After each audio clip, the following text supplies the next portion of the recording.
Sir একটু তাহলে একটু বলেন আমি যে যে বলি, এটা আমি কেন সেটাই বলি। তুমিও ইয়াটা করো, হচ্ছে এটা আসলে বেসিক্যালি যেটা হচ্ছে যে ওইটা হচ্ছে নন ইঞ্জিনিয়ার বলতে পারেন, আর এটা হচ্ছে ইঞ্জিনিয়ার। নন ইঞ্জিনিয়ার মানে হচ্ছে ওটার মধ্যে কোনো বিম কলম সিস্টেম নেই, আর এটার মধ্যে বিম কলম সিস্টেম আছে। আমরা যে লেখা আছে দেখেন যে এখানে বেসিক্যালি এখানে একটা কলাম আছে, ওই সাইডে একটা কলাম আছে যেটাকে আমরা বলছি কর্নার স্টিল, মানে এর ভিতরে রড দেওয়া, আর ওই সাইডে একটা কর্নার স্টিল আছে, ওইটা ওই দিকেও আরো দুটা, আর এখানে আছে লিডল ব্যান্ড। তার মানে এটা হচ্ছে বেসিক্যালি বিম হিসেবে কাজ করতে, আর এগুলো হচ্ছে কলাম। তারপরে যেটা হচ্ছে যখন লোড ল্যাটারালি আসছে ট্রান্সফার হয়ে যেতে পারতেছে, সেটা নিচের দিকে, নিচের অংশটা তখন শক্ত পুরো জিনিসটাকে ধরে রেখেছে, আর ওখানে কিন্তু ধরে রাখার কোনো সিস্টেম নেই।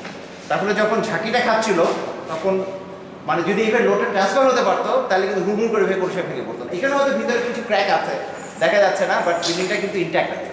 ওই বিল্ডিংটা কিন্তু একই সাথে তৈরি, একই রকম ম্যাটেরিয়াল, খালি চারটা কলম না থাকাতে ওটা কিন্তু হুড়মুড় পড়ে গেল। আমাদের বাংলাদেশে গ্রামে গঞ্জে কিন্তু ওরকম বাসাবাড়ির সংখ্যা অনেক বেশি।